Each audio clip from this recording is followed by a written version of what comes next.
अस्सलाम वालेकुम व्यूअर्स, विच पाकिस्तान की नई एपिसोड में आपका होस्ट अब्दुल रहमान वेलकम करता है। आज डिस्कस करेंगे कि पाकिस्तान ने डीजल की इंपोर्ट्स मुकम्मल तौर पर खत्म कर दी है। जी हां, हुकूमत ने गुज़िश्ता माह जुलाई में 1 लीटर डीजल भी इंपोर्ट नहीं किया और ना ही रवां माह अगस्त और ना ही अगले माह सितंबर में डीजल इंपोर्ट करने का कोई इरादा है। इसकी वजूहात क्या है?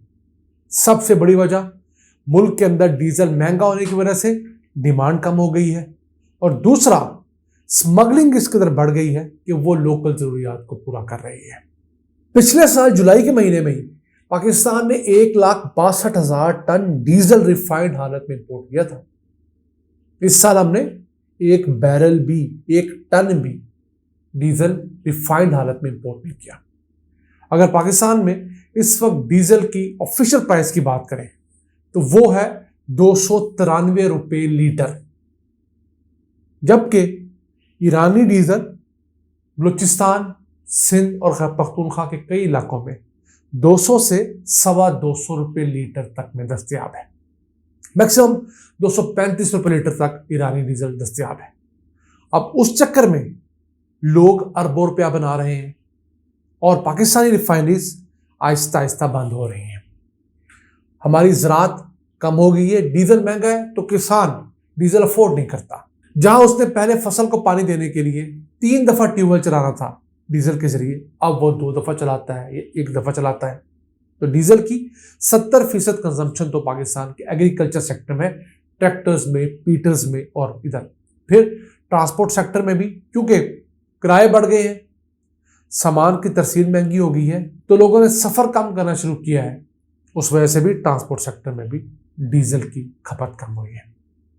एक तरफ पाकिस्तान को छोटा सा फायदा ज़रूर है कि हमें डॉलर्स कम खर्च करने पड़ेंगे, लेकिन दूसरी तरफ मुल्क में डीजल की स्मगलिंग इस कदर ज़्यादा हो रही है कि जिसका नुकसान सालाना 215 अरब रुपए। माहिरीन के मुताबिक पाकिस्तान ईरान लैंड बॉर्डर और समुद्री रास्ते से रोज़ाना 35 से 60 हजार बैरल तेल जो कि डीजल है वो स्मगल होकर पाकिस्तान में आ रहा है। अगर लीटरों में इसको कन्वर्ट करें तो 159 लीटर होते हैं एक बैरल में, तो रोजाना 55 लाख से 1 करोड़ बैरल डीजल पाकिस्तान में स्मगल होकर आ रहा है। और इसका नुकसान हुकूमत को क्या हो रहा है? हर महीने हुकूमत का 18 अरब रुपया रेवेन्यू कलेक्ट नहीं हो पा रहा। इस वक्त डीजल पर 60 रुपए के टैक्सेस और मार्जिन हैं। हुकूमत को रिफाइनरी में डीजल 233 रुपए का पड़ता है, बेचती कितने की है? 293 रुपए की। तो जो 60 रुपए का मार्जिन है वो नुकसान है हुकूमत का। 18 अरब रुपए माहाना का मतलब है सालाना 215 अरब रुपए। थोड़ी अमाउंट नहीं है, तकरीबन 225 अरब रुपए का हुकूमत को सालाना लॉस है। अब पाकिस्तान को जितनी डीजल की जरूरत होती है उसमें 50% डीजल तो हम अपनी रिफाइनरीज में पैदा करते हैं, बाहर से कुछ क्रूड ऑयल इंपोर्ट करके और कुछ लोकली 70,000 बैरल तेल प्रोड्यूस करके, जबकि बकिया डीजल हम 50% जो रिफाइंड हालत है उससे इंपोर्ट करते थे। अब हम रिफाइंड हालत में डीजल इंपोर्ट नहीं कर रहे। मुल्क में जो हमारे पास क्रूड ऑयल मौजूद है या इंपोर्टेड क्रूड ऑयल से जो हम डीजल निकाल रहे हैं, सिर्फ वही मुल्क में बिक रहा है। पिछले साल जुलाई के महीने में ही पाकिस्तान ने 1,62,000 टन डीजल रिफाइंड हालत में इंपोर्ट किया था। इस साल हमने 1 बैरल भी, 1 टन भी डीजल रिफाइंड हालत में इंपोर्ट नहीं किया। हमारी लोकल प्रोडक्शन जो हर रोज तकरीबन 22,000 टन हुआ करती थी वो कम होकर अब 15,000 टन हो गई है। क्यों? रिफाइनरीज के पास डिमांड नहीं है, खपत नहीं है, तो रिफाइनरीज भी कम मिकदार में डीजल बना रही हैं, अपनी फुल कैपेसिटी पे नहीं चल रही, क्योंकि खपत के साथ साथ स्मगलिंग की वजह से भी डीजल की जरूरत पूरी हो रही है। तो जॉब्स अगर स्मगलिंग में क्रिएट हो रही हैं तो जो लोग जेन्युइन बिजनेसेस कर रहे हैं उनके यहाँ नुकसान हो रहा है। इसके साथ साथ हमारी रिफाइनरीज चूंकि पुरानी है, वहां पर डीजल, पेट्रोल और दीगर चंद चीज़ों के अलावा फर्नेस ऑयल 25% तक पैदा होता है। तो फर्नेस ऑयल मुल्क में अब इस्तेमाल नहीं होता। पहले पावर प्लांट इससे चलते थे, अब पावर प्लांट बंद करके उनकी जगह पर गैस पे चलने वाले पावर प्लांट शुरू किए गए। तो फर्नेस ऑयल के जो स्टॉक्स थे, जो जखीरा था, वो इस कदर बढ़ चुका है कि रिफाइनरीज जब तक उस फर्नेस ऑयल को कहीं सस्ते दामों नहीं बेचेंगी या इवन नुकसान पे नहीं बेचेंगी, नुकसान पे एक्सपोर्ट नहीं करेंगी, वो मजीद क्रूड ऑयल रिफाइन करके उससे डीजल नहीं बना सकेगी।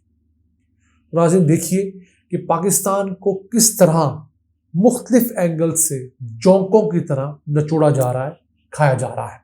और बदकिस्मती ये है कि हमारे मदारुल महाम जो है, हमारे बड़े ओहदों पे बैठे हुए लोग इस तरफ गौर ही नहीं कर रहे। एक तरफ तो अब स्मगलिंग को लीगल करने की बात हो रही है, लेकिन उस लीगल करने की वजह से मुल्क के अंदर जेन्युइन टैक्स देने वाले लोगों को जो नुकसान होगा उसका जिक्र कोई नहीं करता। अगर कोई शख्स 2 नंबर तरीके से पैसा कमा रहा है तो उसका मतलब ये नहीं कि उस 2 नंबर तरीके को ही लीगल कर दिया जाए। अब ये कर सकते हैं कि एक नया बिजनेस आया है, उससे मुतालिक रेगुलेशंस नहीं, रेगुलेशन बना दें। लेकिन स्मगलिंग दुनिया भर में एक 2 नंबर तरीका है, उसको अपने अलाउ करके पाकिस्तान में लाखों जॉब्स कम की हैं, अगर चंद हजार क्रिएट किए हैं तो। और उसका बहाना क्या लगाया जाता है कि बलूचिस्तान के जो बॉर्डर पे बसने वाले अजला है, वहां पर कोई जॉब्स का कारोबार का जरिया नहीं है। मैं उनसे मुत्तफिक हूं, लेकिन क्या उन चंद हजार नौजवानों के बिहाफ पर हम लाखों लोगों को बेरोजगार होने का मौका दें? ये भी ज्यादती है। हुकूमत को इस मुतालिक पॉलिसी बनानी चाहिए कि पाक ईरान बॉर्डर के ऊपर बसने वाले जो हमारे बलोच भाई हैं, उनके लिए कुछ जॉब्स का, कोई कारोबार का, कोई गल्लाबानी का, कोई इस तरह का लीगल बिजनेस का मौका दें, ताकि स्मगलिंग बंद हो, मुल्क के अंदर प्रोडक्शन बढ़े। और मुल्क के अंदर जब प्रोडक्शन बढ़ेगी तो वहां पर लोगों को जॉब्स मिलेंगी और वो लोग टैक्सेस भी देंगे। स्मगलर ना टैक्स देता है, ना प्रॉपर जॉब करने वाले को पे करता है, बल्कि रिश्वतों के बाद में टैक्स से ज्यादा पैसा दे देता है और लोगों को कम पे करता है। नाज़रीन, ये था आज का एपिसोड। हमें उम्मीद है आपको पसंद आया होगा। अपने सजेशंस, आरा से हमें आगाह रखा करें। अपने मेजबान अब्दुल रहमान को इजाजत दीजिए। अल्लाह ने